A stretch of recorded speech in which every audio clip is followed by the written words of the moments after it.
ঘুম হয়নি এক ফোঁটাও। সারাত ফোনের দিকে তাকিয়েছিলাম। সকালে টেবিলে রুদ্র ভাইয়াকে দেখে বুকটা ধক করে উঠল। উনি বললেন ভুলে যাও উ।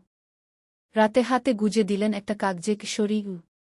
যে কাঁদালো সেই শরী বলছে। এটা কি প্রেম? নাকি শুধুই অপরাধবোধ? গল্প নীরব অভিমান। লেখা ব্যর্থ প্রেমের গল্প। নীরব অভিমান বাংলা গল্প পর্ব ৩। ঘুম হয়নি এক ফোঁটাও। ফোনের দিকে তাকিয়ে বসে আছি সারারাত। আননোন নাম্বারটা ব্লক করে দিয়েছি। কিন্তু মেসেজ দুটো এখনো চোখে ভাসছে। সকাল ৮টা। আপু দরজা ধাক্কাচ্ছে। মিহু উঠ। নাস্তা করবি না? চোখে পানি নিয়ে উঠলাম। আয়নায় নিজেকে দেখলাম। কালকের দাগগুলো আঁচল আর ওড়না দিয়ে ঢাকার চেষ্টা করলাম।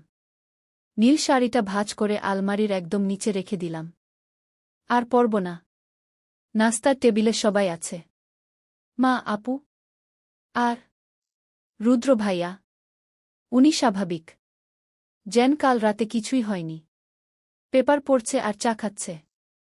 একবারও আমার দিকে তাকালো না। আপু বলল, মিহু, কাল কেমন লাগলো পার্টি? আমি জোর করে হাসলাম। ভালো উ।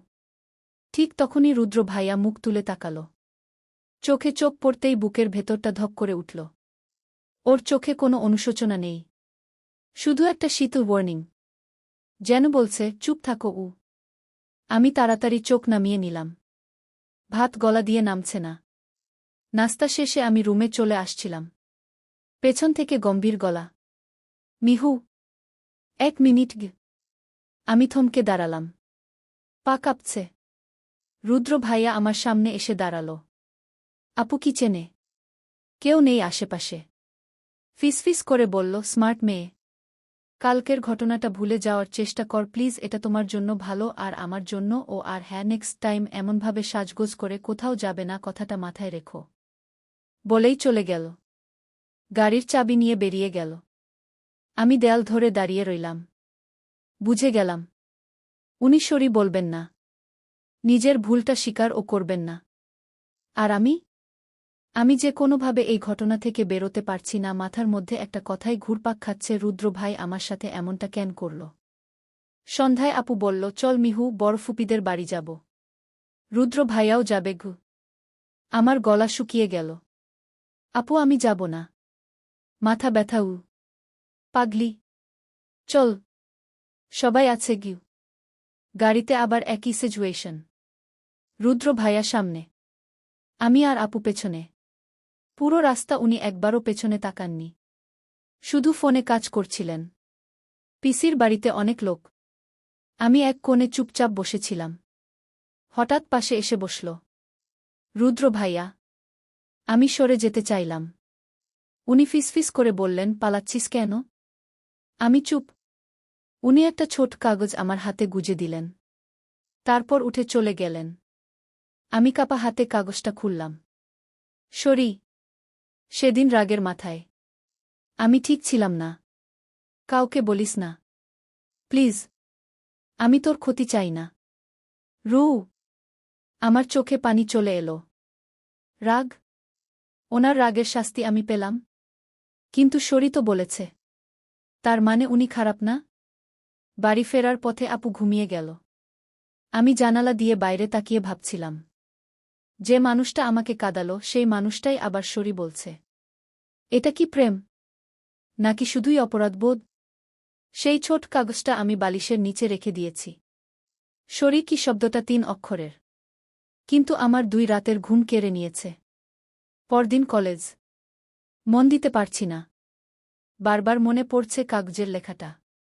বিকেলে বাড়ি ফিরে দেখি রুদ্র ভাইয়া ড্রয়িং রুমে বসে ল্যাপটপে কাজ করছে। আমাকে দেখেই চোখ সরিয়ে নীল। আগের মতোই গম্ভীর।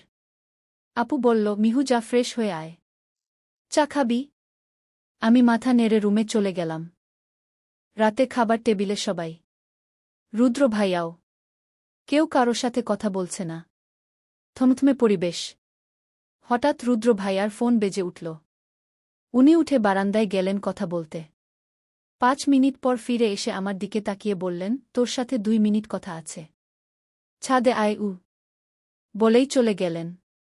আমার হাত পা আবার ঠান্ডা। আপু জিজ্ঞেস করল, কি বলল? কিছু নাই বলে আমিও উঠে গেলাম।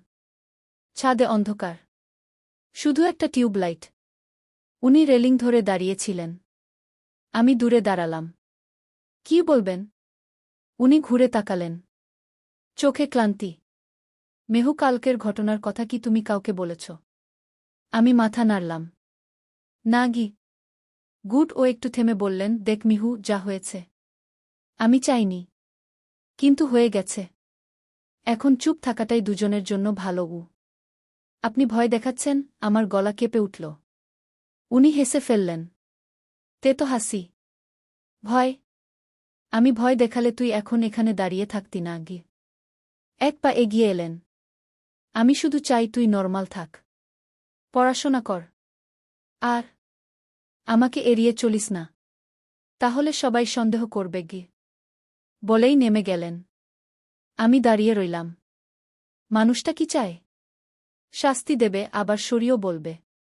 কাছে ডাকবে, আবার দূরে সরিয়ে দেবে। চলবে।